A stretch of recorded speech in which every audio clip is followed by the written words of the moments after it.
This video is going to show you how to easily create a fully functioning website without having to know any coding whatsoever. Just a few clicks of your mouse button and boom, you've got yourself a website. Now we're going to log into our cPanel control panel, scroll on down to just about the bottom of the page, and in the software services panel, usually that's where it's going to be located at, is going to be Fantastico Deluxe, the blue smiley face. Now there are other options that are similar to this, but not all cPanel setups have them. For example, Softaculous I prefer to use over Fantastico Deluxe. Another one similar to Softaculous is called Simple Scripts, but these two items are not available in all cPanel setups. Fantastico Deluxe, however, is. So that's what I'm going to be using to demonstrate how easy it is to create a website. We just click on that, come in here, click on WordPress. It'll bring up the WordPress installation setup here.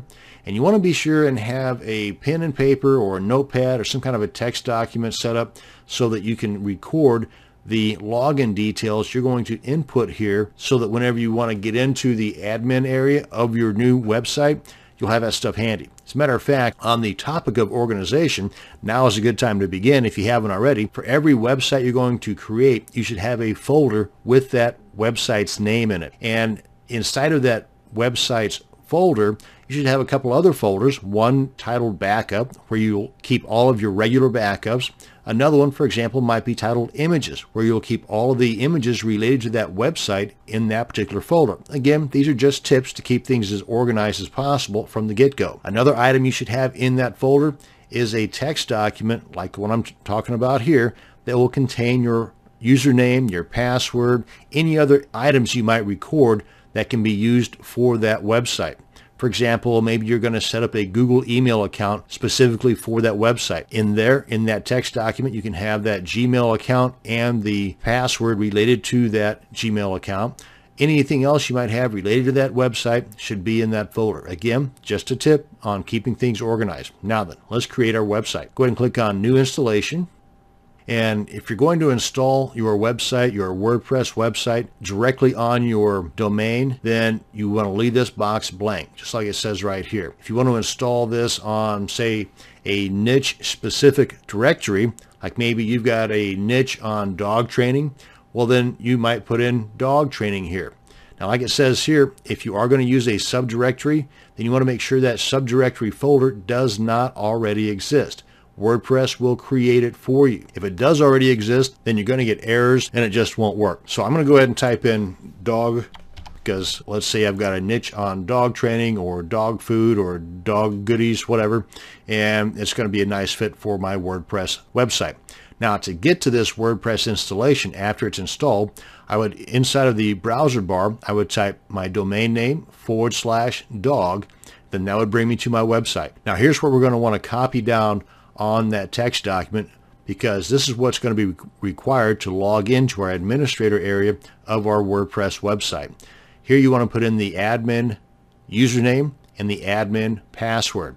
Make sure that this is not admin, because that's the one thing that people that are trying to break into your website, and unfortunately there are a lot of them out there, they're going to already assume that your username is admin, because back in the day that was the case.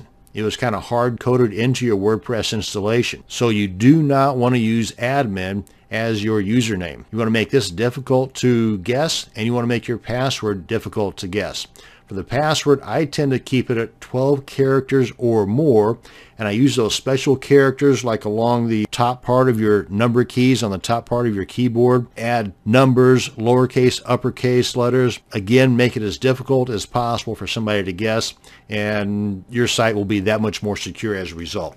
Now, after having said that, for the sake of demonstration, I'm going to use test for both the username and the password. This is a do as I say, not as I do situation. Now, the nickname, the admin email, the site name, and the description are all items that you can change later on. You cannot change the username later on. I mean, there's a way around that, but that's beyond the scope of this video. And you can change the password later on, but again, that's beyond the scope of this video. But these four items you can change once you get your installation taken care of. Log into the administrator area, and there's a spot in there where you can put in a new nickname or your admin email or a site name, even if it's different than the actual site you're on, and the description of this site.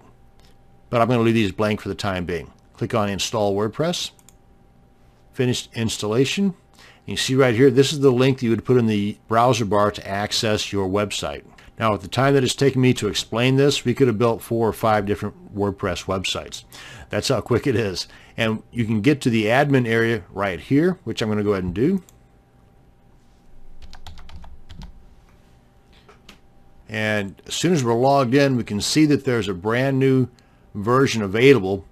That's one of the drawbacks to using Fantastical Deluxe, is that it rarely has the most recent version in its setup process. Not that big of a deal, because I'm going to show you just how quick it is to update things. I'm going to go ahead and just X out of this. And this, by the way, is the back end or the dashboard area of your WordPress installation. Let's come on up here to Updates. And by the way, we have a WordPress site installed already. And then we want to click on Update Automatically. This will update the version of our WordPress from the 3.1 that it currently is to the 3.5.1 that is the brand new version as of the recording of this video.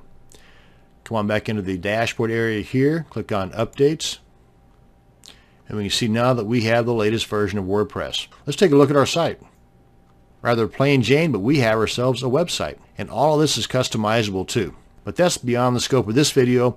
Right now, we have a WordPress site that we can quickly add pages to, we can add images to, we can add videos to, and we've got our main homepage right here that we can have with or without a sidebar. All kinds of customizations that can be done with the WordPress website. But right now, we have a website. That's going to bring us to the end of this video on how to create a website using cPanel. Thanks for watching. You have a great day.